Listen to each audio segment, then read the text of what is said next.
Hello everyone, स्वागत आप सभी का सनशाइन सॉफ्टनेट में। आज हम लोग जो है बिहार आंगनबाड़ी कर्मचारी संघ जो कि मधुबनी ज़िला से है, उन्होंने अपने ज़िला के डीपीओ को जो है एक पत्र लिखा है। उस पत्र में उन्होंने जो है एफआरएस के विरोध में जो है 1 दिवसीय धरना प्रदर्शन करने का यहाँ पर बात कही है और कुछ पॉइंट उन्होंने लिखे हैं कि एफआरएस से क्या क्या दिक्कतें हो रही है। मैंने इस पत्र को पढ़ा है और मैं अपना कुछ सुझाव यहाँ पर दूंगा। अगर आपको अच्छा लगता है तो आप अपना सकते हैं, नहीं तो इग्नोर कर सकते हैं। देखिए, कुछ पॉइंट ऐसे यहाँ पर दिए गए हैं जो इनको नहीं लिखना चाहिए था, क्योंकि इसका जो जवाब है सबको पता है कि क्या आने वाला है। मैं यहाँ पर आपको जो है पूरा पत्र को पढ़ कर सुना देता हूँ और फिर यहाँ पर आपको जो जो चीज़ें हैं जो सही लिखनी चाहिए थी यहाँ पर और अच्छी लिखी जा सकती थी, वो मैं यहाँ पर सुझाव दूंगा। देखिए, आपको मालूम है कि सभी सेविका का जो है बिहार में जो मानदेय है वो कम है और सभी लोग चाहते हैं कि जो मानदेय है वो बढ़ाया जाए, क्योंकि महंगाई जिस तरह से बढ़ रही है, चीज़ों के दाम जितनी तेज़ी से बढ़ रहे हैं, उतनी पैसे सरकार नहीं दे रही है। इनफैक्ट जो सरकार पोषाहार की जो राशि देती है, जो लोगों में बांटने के लिए, कुपोषण को दूर करने के लिए दी जाती है, वो भी इतनी कम है कि उसकी जो बाजार से खरीदारी है वो नहीं हो पाएगी उस मात्रा के अनुसार। तो जिस मात्रा के अनुसार सरकार सोचती कि भाई हम जो है इतना दे रहे हैं तो इतना ग्राम लाभार्थी को प्रोटीन जा रहा है, इतना ग्राम लाभार्थी को फैट जा रहा है, तो असल में वो चीज़ लाभार्थी तक पहुंच ही नहीं पा रही, क्योंकि जो चीज़ है वो कम खरीदारी हो रही है। कम खरीदारी होने के बाद भी बहुत सारे यहाँ पर फैक्टर आते हैं, जैसे ऑफिस को भी कुछ पैसा जाता है उसमें से। तो यहाँ पर कुछ ऐसे जेन्युइन समस्या है जिसको आपको लिखना चाहिए था और अच्छी तरीके से। जैसे कि आपको मालूम है कि हाल फिलहाल में जो है जो पीडीएस दुकानदार है, कोटा वाले जो राशन वितरण करते हैं, उनका भी हड़ताल हुआ था। उन्होंने भी जो है यही हड़ताल में अपनी समस्या को रखा था सरकार को कि जो है जो हम लोग का मानदेय है वो कम है। जो पीडीएस दुकानदारों का हड़ताल था उसमें अगर आपने उस चीज़ को फॉलो किया होगा तो उसमें जो है आपने देखा हो कि लोग कह रहे थे, जो पीडीएस दुकानदार है, कि हम अपने लिए मांग को नहीं मांग रहे हैं, सरकार अगर हमारे मानदेय को नहीं बढ़ाना चाहती है तो नहीं बढ़ाए। लेकिन जो समस्या है जिसकी वजह से हमारे ऊपर आरोप लगता है कि जो है पीडीएस दुकानदार, राशन वाले जो है वो अनाज कम देते हैं।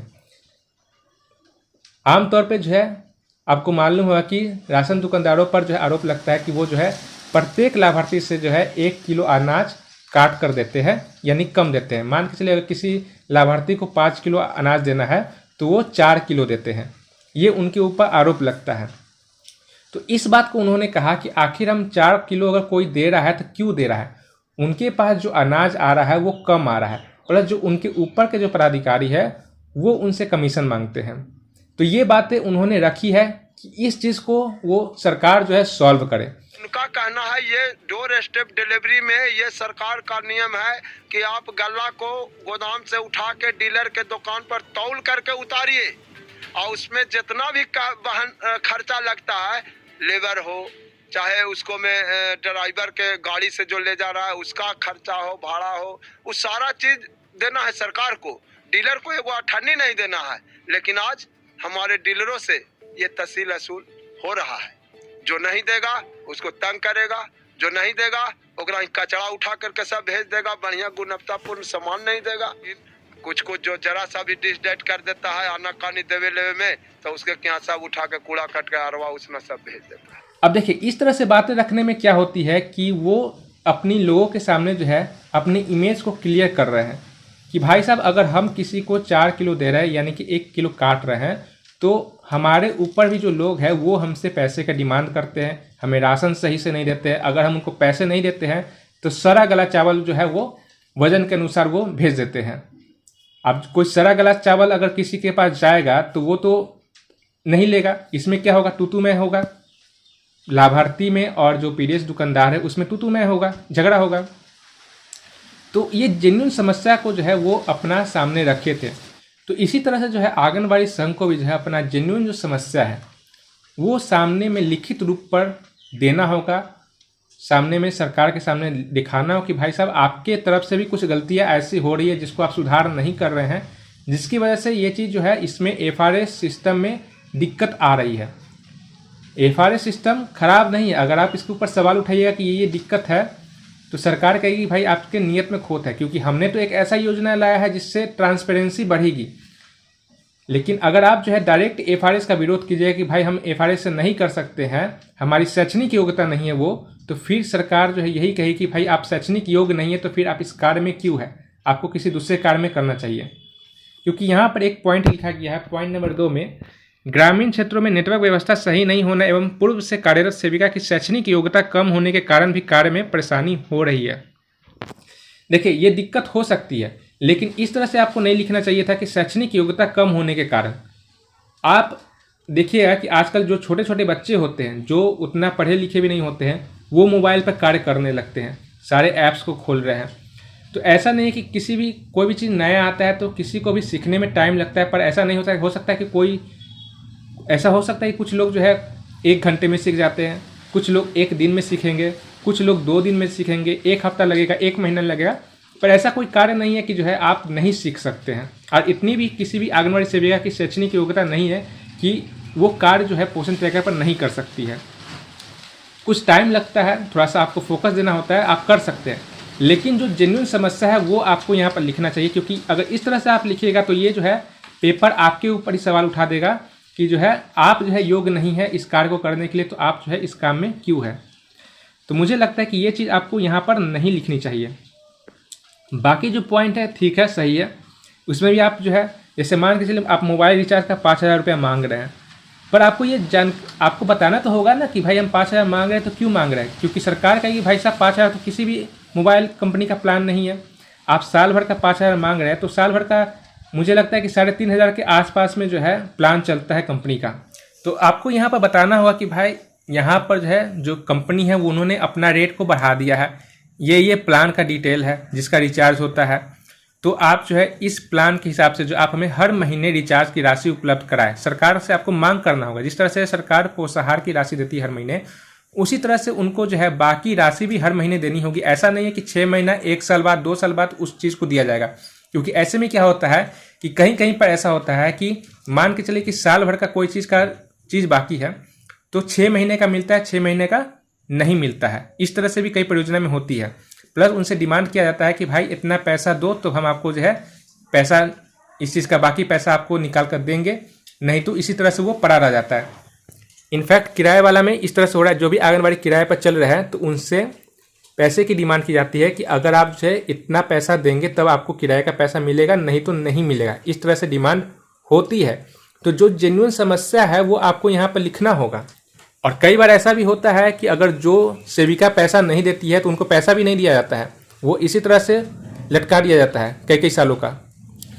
तो जो जेन्युइन समस्या है वो आपको यहाँ पर लिखना चाहिए। सब चीज़ सही है, लेकिन कुछ पॉइंट को आपको जो है यहाँ पर जैसे शैक्षणिक योग्यता वाला जो है वो नहीं लिखना चाहिए था, क्योंकि इसका ऑब्वियस जवाब सभी को मालूम है।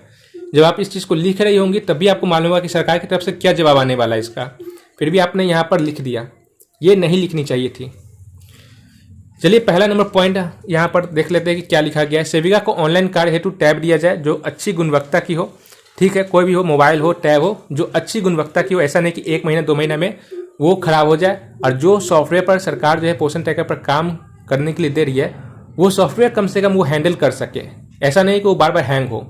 कम से कम इस तरह का मोबाइल सरकार को देना चाहिए। मोबाइल का रिचार्ज का पैसा हर महीने देना चाहिए।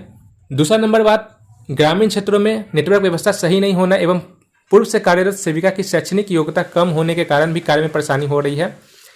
ठीक है, पहला लाइन सही है, ग्रामीण क्षेत्रों में नेटवर्क व्यवस्था सही नहीं होना। ठीक है, लेकिन यहाँ पर जो है पूर्व से कार्यरत सेविका की शैक्षणिक योग्यता कम होने के कारण कार्य में परेशानी हो रही है, ये चीज़ नहीं लिखनी चाहिए थी। इसके जगह पर आप कुछ और लिख सकते थे, लेकिन ये शैक्षणिक योग्यता वाली बात नहीं लिखनी चाहिए थी यहाँ पर, मुझे ऐसा लगता है। तीसरा नंबर पॉइंट है, अनेक लाभार्थी के पास फ़ोन नहीं होने, जिनके पास है भी तो आधार से जुड़ा नहीं होना, और जिनका नंबर आधार से जुड़ा होने पर उनके परिजन फ़ोन लेकर बाहर रहते हैं, जिससे OTP सत्यापन नहीं हो पाना। ये भी एक जेन्युइन समस्या है, ये सही लिखा गया है। चौथा पॉइंट है, आंगनबाड़ी केंद्रों में पोषाहार हेतु स्वयं लाभार्थी न आकर परिजन आते हैं और गर्भवती महिला डॉक्टर के सलाह के कारण आने में असमर्थ है। ये भी अच्छी बात लिखी गई है, सही लिखी गई है। ठीक है, पांचवा पॉइंट जो है, पोषण ट्रैकर प्रोत्साहन राशि कम से कम 10,000 किया जाए। हालांकि सरकार यही कहेगी यहाँ पर कि जो है आपका मानदेय 7,000 है, तो प्रोत्साहन राशि हम जो है 10,000 कैसे दें। लेकिन आपको बताना होगा कि जो कार्य है वो बहुत ज़्यादा है, इस वजह से जो है आपको या तो मानदेय बढ़ा दीजिए या फिर प्रोत्साहन राशि बढ़ा दीजिए। छठा है मोबाइल रिचार्ज वार्षिक 5,000 किया जाए ताकि अधिक डाटा वाला रिचार्ज हो सके। कि जो सरकार देती है पैसा, कम से कम जो कंपनी का जो है रिचार्ज प्लान है उस हिसाब से सरकार जो है वो पैसा दे। अगर महीने का करवाना, महीने का देना चाहती है, साल भर का करवाना चाहती है, तो उस हिसाब से जो प्लान है कम से कम उस प्लान के अनुसार जो है रिचार्ज का पैसा सरकार को देना चाहिए। आपको बताना होगा यहाँ पर कि ये कंपनी का जो है ये प्लान आपके क्षेत्र में है, तो उस हिसाब से सरकार रिचार्ज की राशि दे, क्योंकि जो सरकार रिचार्ज की राशि तय की हुई है वो बहुत कम है और वो भी टाइम पर नहीं मिल पाता है। फिर आगे इसमें कहा जा रहा है, अतः इन समस्याओं को देखते हुए ई-KYC फोटो कैप्चर व्यवस्था को तत्काल बंद कर दिया जाए, अन्यथा मधुबनी जिला की सेविका सहायिका धरना प्रदर्शन करेगी, जिसकी जिम्मेदार विभाग होगा। तो देखिए ई-KYC तो बंद नहीं होने वाली है, क्योंकि ये बिहार सरकार का आदेश नहीं, ये है केंद्र सरकार का आदेश। आप इसमें जो कमी है सरकार की तरफ से वो सामने ला सकते हैं कि सरकार ये कमी को दूरी करे, तो ये व्यवस्था जो है वो हो सकती है, FIR से THR हो सकता है। अगर केंद्र सरकार इस सिस्टम को लाई है तो बिल्कुल ये अप्लाई होगा ही होगा, ये बंद नहीं होने वाला है। जो सरकार की तरफ से कमी है वो आपको सामने लाना होगा। हालांकि ऐसा नहीं है कि सेविकाएं नहीं लाई है सामने, जितने भी मीडिया कर्मी हैं उनसे बात करती है, जब उनका धरना प्रदर्शन होता है तो ये सारी बातें को उनके सामने रखती है। और आपको मालूम है कि हाल फिलहाल में जो पेपर में भी ये छपाया गया था, जो दाल का रेट है, जो बाकी सामग्री है, आलू है वगैरह है, तो उनका रेट काफ़ी सरकारी कम है। तो इस बात को भी जो है ऐसा नहीं है कि नहीं रखा गया है, सामने में सब सामने में रखा जा रहा है, लेकिन आपको बराबर रखना होगा क्योंकि ये चीज़ जो है एक बार आती है फिर उसके बाद विलुप्त हो जाती है, सबके दिमाग से निकल जाती है। तो आपको बराबर इस तरह का करना होगा। और हाल ही में जो है यहाँ पर विधानसभा चुनाव आने वाला है, तो अभी तो आपको जितनी भी समस्या है वो आपको सामने लानी पड़ेगी, क्योंकि अभी ये वो समय है जहाँ पर सरकार ये वादा कर सकती है कि भाई हम जो है अगली बार इस चीज़ को ठीक कर सकते हैं, चाहे कोई पार्टी हो। तो अभी तो काफ़ी क्रूशियल समय है कि आपको जितनी भी समस्या है, आपको चावल कम मिलता है, आपके पास मोबाइल का रिचार्ज का राशि नहीं है, मोबाइल ख़राब है, तो जितनी भी समस्या है, बर्तन नहीं है, वो सभी समस्याओं को आपको जो है ICDS डायरेक्टर को, DPO को, इवन तो मैं कहता हूँ मुख्यमंत्री को भी आपको लेटर देकर जो है आपको ये सूचित करना होगा कि ये सारी समस्या है, इसको सही किया जाए, इसमें सुधार किया जाए।